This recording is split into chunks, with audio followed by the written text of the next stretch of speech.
اگر باقیوں کی بھی سن لیں پھر علی محمد خان صاحب پھر اس طرح سے نہیں ہوگا. It will not be left unanswered. میں بس I will be very brief G. I will be very brief. No criticism. اگر وہ بات جو ہے وہ فیکٹ جی علی محمد خان صاحب جی بتائیں جلدی کریں جی پلیز. Very brief. میں سمجھتا ہوں کہ جو حکومت تنقید نہیں سن سکتی وہ اپنے آپ کو درست کیسے کرے گی. اگر حضرت عمر فاروق رضی اللہ عنہ پہ سوال ہوا تھا تو میں یا عمران خان ان سے بڑے تھوڑی ہیں. تو جو باتیں مشاہد صاحب نے کی ہیں کچھ اس میں ایسی ہیں جو دل کو لگتی ہیں, کچھ ایسی ہیں جو ظاہر ہے وہ ایک ہماری مخالف جماعت کے پولیٹیشین ہیں, بڑے لیڈر ہیں, انہوں نے ہم پہ کرٹیسائز کرنا ہے جن سے میں ایگری نہیں کرتا ہوں ان باتوں سے, لیکن جن سے میں ایگری کرتا ہوں اس بات سے میں پہلے آ جاتا ہوں کہ مدینہ کی ریاست کی بات میرے خیال میں وہ اس لیے نہیں کر رہے کہ ہم اس کو چھوڑ دیں, وہ ہم سے زیادہ مدینہ کی ریاست سے محبت کرتے ہیں. لیکن ان کا پوائنٹ یہ ہے کہ اگر آپ مدینہ کی ریاست کی بات کرتے ہیں تو سود کے نظام سے نکلیں. تو یہ تو میں نہیں کہتا, یہ تو ہمارا آئین پاکستان کہتا ہے, یہ تو اللہ تعالیٰ قرآن میں بھی کہتا ہے, اور یہ تو ہمارے قائد اعظم بھی کہتے تھے 1948 میں جب اسٹیٹ بینک کے ان کی سپیچ ہے 47 میں آئی تھنک, تو اس میں مشاہد صاحب پلیز مجھے بس مشاہد صاحب سننے دیں جی. قائد اعظم نے اسٹیٹ بینک سے سپیچ کرتے ہوئے فرمایا تھا, اور میں قومی اسمبلی میں ابھی بجٹ میں سپیچ میں یہ بات کر چکا ہوں کہ 70 سال سے ہم اللہ تو چھوڑیں ہم قائد اعظم کی بھی بات کے مخالف جا رہے ہیں, اللہ کی تو بہت بڑی بات ہے. قائد اعظم نے یہ اسٹیٹ بینک میں کہا تھا کہ I shall watch with keenness the work of your research organization in devising the banking principles in accordance with the Islamic principles جو ہے بینکنگ کے, اور وہ پوری ان کی سپیچ موجود ہے, کوئی بھی جا کے آج دیکھ لے. انہوں نے اس میں یہ بھی کہا تھا کہ جو ویسٹرن اکنامک سسٹم ہے وہ کالا گڑا ہے, اندھیرا ہے, اور اس نے ان کو کچھ نہیں دیا. اور قائد اعظم نے اس سپیچ میں یہ کہا تھا کہ ہم نے دنیا کو اسلامی بینکاری اور اسلامی اکنامک سسٹم کی طرف لے کے آنا ہے. یہ تو قائد اعظم جو پیچھے تصویر لگی ہے وہ کہہ چکے ہیں بات. لیکن مدینہ کی ریاست کی بات دیکھیں, اس سرزمین پہ اس دنیا میں ایک ریاست بنی مدینہ کی ریاست جو رسول کریم صلی اللہ علیہ وآلہ وسلم خاتم النبیین انہوں نے بنائی. نہ کوئی ایسی بنا سکتا ہے نہ کوئی ایسی بنے گی دوبارہ. لیکن ہمارے لیے آئیڈیل کیا ہے, ہم جب سنت نبی بیان کرتے ہیں, حدیث شریف بیان کرتے ہیں, ہم کو ان کو 100% فالو کر سکتے ہیں صحابہ کرام اہل بیت کو, لیکن اس لیے بیان کرتے ہیں کہ اس کے نزدیک پہنچیں. تو مدینہ کی ریاست کی بات تو میں سمجھتا ہوں یہ تو اللہ کا احسان ہے اس قوم پہ کہ جو ہمارے محترم علماء کرام, یہاں پہ علماء کرام موجود ہیں. ٹھیک ہے ہماری کبھی کبھی نوک جھونک بھی ہوتی ہے لیکن احترام تو ہمارے دل میں ہے, آپ تو دین کے ستون ہیں. مطاع الرحمان صاحب موجود ہیں, غفور حیدری صاحب موجود ہیں, جو یہ معزز علماء کرام ممبر آف مسجد پہ بات کرتے تھے مدینہ کی, آج وزیر اعظم کے منہ پہ اللہ نے جاری کر دی. یہ کتنی بڑی اچیومنٹ ہے اللہ تعالیٰ کی طرف سے. اب ہم پہ لازم ہے کہ مدینہ کی اسٹیٹ کی طرف اپنا سفر جاری رکھیں مضبوطی سے, اور سودی نظام کے خاتمے کی طرف جائیں. سپریم کورٹ کا آرڈر موجود ہے, اور یہ آپ کے پاس کہ آپ کے زیر ایوان سے جناب چیئرمین صاحب 2-3 بڑی قراردادیں پاس ہوئی ہیں جس کی ریپلیکیشن یہاں پہ ہوئی, جو میں مشتاق صاحب کو کریڈٹ دیتا ہوں اس وقت نہیں ہے, کہ جب خاتم النبیین صلی اللہ علیہ وآلہ وسلم کی قرارداد وہاں سے پاس ہوئی, آپ لوگوں نے بھی پاس کی. ہم نے پرسوں ترسوں یہاں سے ایک اور قرارداد قومی اسمبلی پلیز انٹرفیئر نہ کریں مولانا چاڑیو صاحب, ماسک پہنے, کہ جو فیڈرل یونیورسٹیز ہیں. جی ٹھیک ہے جی. مدینہ کی ریاست کی بات کی نا یہاں پہ مشاہد صاحب نے, فیڈرل یونیورسٹیز فیڈرل ایجوکیشن جتنے بھی ہیں وہاں سے ہم نے قرارداد پاس کی ہے اسی ہفتے کہ قرآن کو باترجمہ پڑھایا جائے. یہ ایک سٹیپ ہے اس کی طرف. کچھ باتیں انہوں نے ایسی کی جس سے میں نہیں ایگری کرتا. ابھی نندن کی بات انہوں نے کی ہے, مشاہد صاحب چلے گئے, شاید اندر میری بات سن رہے ہوں گے. ابھی نندن پہ جو ان کیمرہ بریفنگ ہوئی تھی اس کی تفصیل میں یہاں اوپن تو نہیں بتا سکتا, لیکن اتنا بتا سکتا ہوں مشاہد صاحب اگر مجھے سن رہے ہیں, آپ اپوزیشن کے جو معزز ممبران ہیں, آپ کے لیڈران وہاں موجود تھے. جہاں تک میری یادداشت کام کرتی ہے شہباز شریف صاحب بھی تھے, اور آصف علی زرداری صاحب محترم سابق صدر صاحب بھی تھے. ان کی موجودگی میں یہ بات ڈسکس ہوئی, اور ان میں سے کسی نے, اور ایم ایم اے کی بھی نمائندگی وہاں تھی, کسی نے آبجیکٹ نہیں کیا کہ ابھی نندن کو نہ دیں. تو اندر آپ بات کچھ کرتے ہیں اور باہر بات کچھ کرتے ہیں. اگر ابھی نندن کو واپس دیا تو کسی کے پریشر میں نہیں دیا, پاکستان کی کسی کے پریشر میں نہیں آ سکتا. نہ عمران خان آ سکتا ہے, نہ ہماری پاک فوج آ سکتی ہے, نہ یہ پارلیمان آ سکتا ہے. اندر جب وہ ڈسکس ہوا آپ کے لیڈران موجود تھے, آصف علی زرداری صاحب, محترم شہباز شریف صاحب, یا ایم ایم اے کی نمائندگی یا اور بڑی جماعتوں کی نمائندگی تھی, وہیں پہ آبجیکٹ کرتے کہ نہیں دینا ہم نے. وہاں تو بڑا افسر جو کہا کہ خاموشی سے بیٹھے رہے, سنتے رہے, اور آپ نے کہا بالکل دینا چاہیے, اچھا جیسچر ہے. باہر آ کے پھر آپ ایک اور بات کرتے ہیں, تو اس سے میں نہیں ایگری کرتا. سچی بات انہوں نے کی کہ سچ بولنا چاہیے. میں بھی کوشش کروں گا, میرا لیڈر بھی کوشش کرے گا, لیکن ہمارا حافظہ بھی تازہ ہے. ابھی کل ہی کی بات ہے کہ کسی نے کہا تھا کہ مجھے تو پتہ نہیں کہ میرے یہاں تو کیا لنڈن میں تو کیا یہاں بھی پراپرٹیز نہیں ہیں, اور یہیں پہ کسی نے اس ایوانی زیری میں کہا تھا کہ حضور والا یہ ہیں وہ ذرائع, اور وہ سپریم کورٹ آف پاکستان نے وہ کاغذات کا پلندہ واپس کیا کہ حضور ہمیں ایک رسید تو دے دیں. قطری خط آ گیا جواب میں. تو میں سمجھتا ہوں کہ ہم وہ بات کریں خود اس پہ عمل کر سکتے ہیں. اور تنخواہ کی بات کی ہے, میں یہاں پہ کیٹیگوریکلی ڈینائی کرنا چاہتا ہوں, میرے بالکل علم میں نہیں ہے.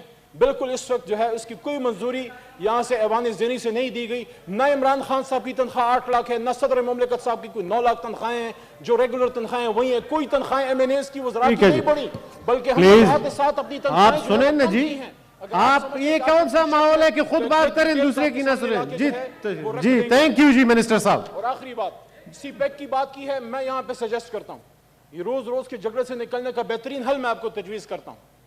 پہلی تو میں اس کو ڈینائی کرتا ہوں, پہلے میں کھڑے ہو کے اس سوال کے جواب دے چکا تھا. سی پیک کے ویسے ہاؤس کے کمیٹیز ہیں جی, سی پیک پہ کوئی رول بیک نہیں ہے. سی پیک پاکستان کا ایک اسٹریٹجک ایسٹ بننے جا رہا ہے, اور یہ کوئی حکومت کا حکومت سے نہیں, پاکستان کی ریاست کا ریاست ہے. چین کے ساتھ ہمارا یہ ایک معاہدہ ہے, اور اسے صرف چین پاکستان نہیں, ساتھ میں ایران, افغانستان اور سینٹرل ایشین اسلامی اسٹیٹس اور دوسرے ایون رشیا تک یہ ایک روٹ ایسا بنے گا کہ وہاں سے جو ہے یہ ایک گیم چینجر ہے دنیا کے لیے, اور دنیا کی آنکھوں میں کھٹک رہا ہے. یہ بات آپ کی صحیح ہے, لیکن یہ کہنا کہ اس کو بند کیا گیا, نہیں بند کیا گیا. یہ سارے پروجیکٹس اس کا حصہ ہیں جو کل پرسوں افتتاح ہوا.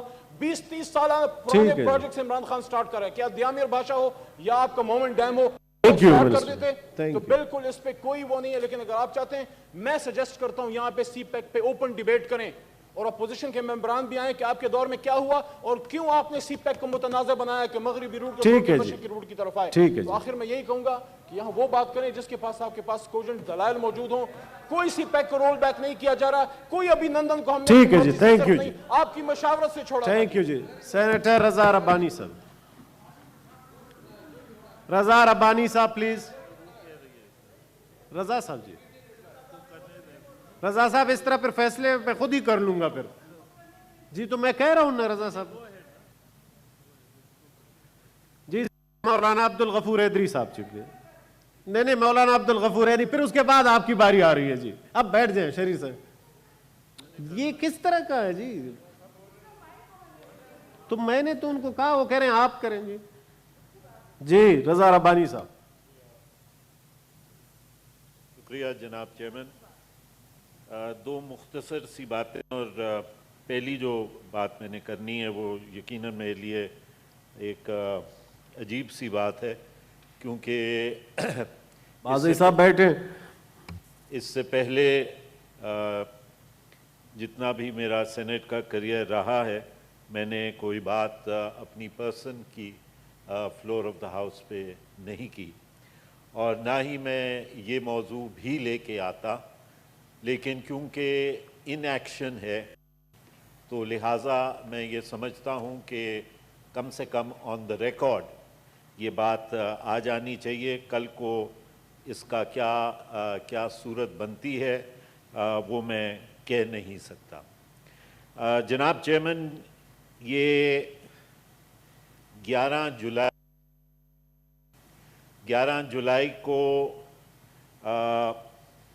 ایک گروہ ہی میں کہہ سکتا ہوں نے کچھ کام شروع کیا, اور سب سے پہلے ڈی سی فون کیا گیا اور یہ کہا گیا کہ ہم رضا ربانی کے سٹاف کے ممبر ہیں. جاوید نام لیا گیا کہ رضا ربانی بات کریں گے, اور پھر ڈی سی سکھر سے کہا کہ مختار کار روڑی فوری طور پہ آپ کراچی بھیجیں, کیونکہ وہاں پہ کوئی زمینیں ہیں اور میرے رشتہ داروں کی ہیں, اور اس سلسلے میں وہ وہاں پہ پہنچے. میں بہرحال پوری ڈیٹیل میں نہیں جاؤں گا, لیکن ڈی سی سکھر نے مجھے فون کیا اور مجھ سے پوچھا, تو میں نے آبویسلی ڈینائی کیا کہ میں نے فون نہیں کیا. اس کے بعد جناب چیئرمین اسی میں نے ڈی سی سکھر کو یہ بھی کہا کہ آپ مجھے ٹیلی فون نمبر بھیج دیں جس سے یہ کال آئی ہے, اور آپ بھی اس پہ ایکشن. تھوڑی دیر کے بعد جناب چیئرمین میرپور خاص کا فون آیا, اور اس نے بھی کچھ اسی قسم کی بات جو ہے وہ کی. آئی ڈینائیڈ دیٹ. پھر اسی دن جناب چیئرمین ڈی سی میرپور خاص کا فون آیا اور اس نے بھی یہ باتیں کی. یہ 11 تاریخ کو میں نے ایک خط لکھا ڈی جی ایف آئی اے کو, جس میں یہ تمام واقعات میں نے لکھے اور جو سیل نمبر مجھے ملے تھے جو ایک ہی جگہ کا ایک ہی سیل تھا اس کا میں نے دیا اور میں نے کہا کہ ایکشن اس پہ لیا جائے۔ 11 کے بعد ویکینڈ آ گیا، منڈے کو 13 تاریخ کو پھر مجھے ڈی سی لاڑکانہ سے فون آیا کہ اسی سیل سے دوبارہ یہ کہا گیا کہ رضا ربانی بول رہا ہوں اور یہ کرنے۔ میں نے آپ سے بھی ذکر کیا اس کے بارے میں، یو ور کائنڈ انف، آپ نے کہا کہ وہ خط کی کاپی مجھے دیں اور پھر آپ نے وہ خط اپنی طرف سے آئیے اور سندھ بھی وہ خط بھیجا 14 تاریخ کو، لیکن ابھی تک ہوا۔ پھر 14 تاریخ کو جناب چیئرمین اسی ٹیلی فون نمبر سے ڈی سی دادو کو فون جاتا ہے اور وہی بات کہی جاتی ہے کہ رضا ربانی بول رہا ہوں اور یہ کام ہے زمینوں کے، یہ کریں۔ پھر اسی دن ویسٹ کو کراچی میں فون جاتا ہے اسی نمبر سے، پھر کہا جاتا ہے کہ یہ